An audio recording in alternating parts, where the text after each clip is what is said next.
അപ്പം നമ്മുടെ ഇന്നത്തെ വീഡിയോ വന്നിട്ട് ഞാൻ എൻ്റെ വീട്ടിലാണെന്ന് അറിയാമല്ലോ, കലൂരാണ്. അപ്പം അവിടുത്തെ കുറച്ച് വിശേഷങ്ങളൊക്കെയാണ്. എൻ്റെ വീടും എൻ്റെ പരിസരവും ഞാൻ പണ്ട് കുഞ്ഞായിരുന്ന സമയത്ത് കളിച്ച് നടന്നിട്ടുള്ള ഞങ്ങളുടെ കൂട്ടുകാരെല്ലാവരും നടന്നിട്ടുള്ള ഞങ്ങളുടെ സ്ഥലങ്ങളും അമ്പലവും വഴിയും അങ്ങനെ കുറച്ച് കാര്യങ്ങളൊക്കെയാണ് ഇന്ന് കാണിക്കാൻ പോകുന്നത്. അപ്പം ഞാനിങ്ങനെ വീഡിയോ ഒക്കെ എടുക്കുന്ന സമയത്ത് എൻ്റെ അനിയനുണ്ട്. അപ്പോൾ അവൻ എന്നോട് പറയും, ദൈവത്തെ ഓർത്ത് നീ വീടൊന്നും കാണിക്കല്ലേ, നീ പിന്നെ ചുമ്മാ ഇന്നത്തെ വീടുകാരല്ല ഞാൻ പറഞ്ഞത്, അല്ലാതെ ഞാനിങ്ങനെ ഓരോ ഇതൊക്കെ ഇടുമ്പോഴത്തേക്കും പറയും വീടൊന്നും കാണിക്കല്ലേ, ഒരു കുഞ്ഞു വീടാണ്, ഒന്നാമതൊരു ചെറിയ വീടാണ്, അപ്പോൾ ആൾക്കാരൊക്കെ കാണുമ്പോൾ എന്ത് പറയും എന്നിങ്ങനെ പറയും എന്നോട്. അപ്പം ഞാൻ വിചാരിച്ചു, സത്യം പറഞ്ഞ ഒരു വീടോ അല്ലെങ്കിൽ കയറി കിടക്കാൻ ഒരു സ്ഥലമില്ലാതെ വാടകയ്ക്ക് കിടക്കുന്ന എത്രയോ ആൾക്കാരുണ്ട്. അതൊക്കെ വെച്ച് നോക്കുകയാണെങ്കിൽ ഇത് ഞങ്ങളുടെ സ്വർഗ്ഗമല്ലേ, ഒന്നും വേണ്ട, നമുക്ക് മഴയോ വെയിലോ കൊള്ളാതെ നമുക്ക് കയറി കിടക്കാമല്ലോ. അപ്പോൾ എനിക്ക് അങ്ങനെ അവൻ പറഞ്ഞപ്പം വിഷമമായി. കാരണം എത്രയൊക്കെ ഇപ്പോൾ എൻ്റെ ഹസ്ബൻഡ് ഇവിടെ അമ്പലപ്പുഴയാണ്, പക്ഷേ എത്രയാണെങ്കിലും ഒരു ദിവസമെങ്കിൽ ഒരു ദിവസം ഇവിടെ നിൽക്കുന്നതാണ് എൻ്റെ ഏറ്റവും വലിയ സന്തോഷം. കാരണം ഞാൻ ജനിച്ചു വളർന്ന എൻ്റെ വീടാണ്, 18 വയസ്സ് വരെ ഞാൻ വളർന്ന എൻ്റെ വീട്. അപ്പം നമുക്കൊരു സന്തോഷമല്ലേ. അപ്പോൾ എനിക്ക് അത് കേട്ടപ്പോൾ ഭയങ്കര വിഷമമായിപ്പോയി. അപ്പോൾ ഞാൻ വിചാരിച്ചു എന്തായാലും എൻ്റെ വീട് നിങ്ങളെയും കൂടെ ഒന്ന് കാണിക്കാമെന്ന്. അതിന് വേണ്ടിയാണ് ഞാൻ ഈ വീഡിയോ ചെയ്യുന്നത്. ഇതാണ് ഞങ്ങളുടെ കുഞ്ഞു സ്വർഗം. അച്ഛനും അമ്മയും ഞാനും അനിയനും ഞങ്ങൾ മാത്രം ഉണ്ടായിരുന്നൊരു കുഞ്ഞു സ്വർഗ്ഗമായിരുന്നു. പക്ഷേ ഞങ്ങൾക്ക് അച്ഛനിപ്പോൾ ഞങ്ങളുടെ കൂടെ ഇല്ല, അച്ഛൻ മരിച്ചുപോയി. ഞാനൊരു 6ാം ക്ലാസ്സിലും അനിയൻ 3ാം ക്ലാസ്സിലും പഠിക്കുന്ന സമയത്താണ് അച്ഛൻ മരിക്കുന്നത്. ഇപ്പം അമ്മയും ഞാനും അനിയനുമാണ്. അതുപോലെ തന്നെ നമുക്ക് വീടിൻ്റെ വാതിൽക്കൽ തന്നെ റെയിൽവേ ട്രാക്കാണ്. നമുക്ക് എവിടെ പോകണമെങ്കിലും, ഇപ്പോൾ സ്കൂളിലാണെങ്കിലും വേറെ എവിടെ പോകാനും നമുക്ക് വേറെ വഴിയില്ല. ഈ ഒരു വഴി കൂടിയാണ് നമ്മൾ പോയിക്കൊണ്ടിരുന്നതൊക്കെ. ഇങ്ങനെ വേറെ ഒരു വഴിയോ കാര്യങ്ങളോ ഒന്നും ഇല്ലായിരുന്നു.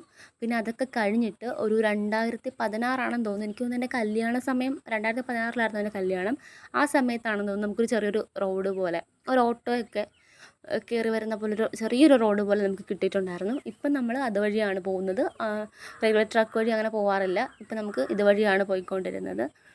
അത് കഴിഞ്ഞിട്ട് ഞാൻ കാണിക്കാൻ പോകുന്നതാണ് ഞങ്ങളുടെ പുളിച്ചോട്. ഞങ്ങൾ ശ്രുതി, സ്വാതി, ഞാൻ, വിഷ്ണു, ഞങ്ങൾ ഒരുപാട് പേരുണ്ട് കേട്ടോ, ഒരു ഗ്യാങ്ങാണ്. ഞങ്ങളെല്ലാവരും കൂടി ഇരുന്ന് ഒരുപാട് ചിരിക്കുകയും കളിച്ചിരുന്ന സ്ഥലമാണെന്ന് വേണമെങ്കിൽ പറയാം. അതുപോലെ സന്തോഷം നിറഞ്ഞൊരു സ്ഥലമാണ് ഈ പുളിച്ചോട്. കഞ്ഞിയും കൂട്ടാനൊക്കെ വെച്ച് കളിച്ചതും, എന്നിട്ട് ഒരു ശനിയും ഞായറൊക്കെ ആണെങ്കിൽ ഞങ്ങൾ ഒരു സാരി ഉടുത്ത് വരും, ഇങ്ങനെ കളിക്കാനായിട്ടൊക്കെ വന്നിരിക്കും. പിന്നെ കുറച്ചും കൂടി ഒന്ന് വലുതായി കഴിഞ്ഞപ്പോഴത്തേക്കും ഒരു 10ാം ക്ലാസ്സിലൊക്കെ ആയി കഴിഞ്ഞപ്പോഴത്തേക്കും പിന്നെ കളിക്കാറൊന്നുമില്ല. പക്ഷേ ഞങ്ങൾ സ്കൂൾ കഴിഞ്ഞിട്ട് വന്നിട്ട് വട്ടം കൂടിയിരുന്ന് സംസാരമാണ് ഓരോ കാര്യങ്ങളും, അന്ന് സ്കൂളിൽ നടന്ന കാര്യങ്ങളും. അങ്ങനെ ഒരുപാട് ഞങ്ങൾ പോയതോടെ കാടൊക്കെ പിടിച്ച് വല്ലാതായി അവിടെയും.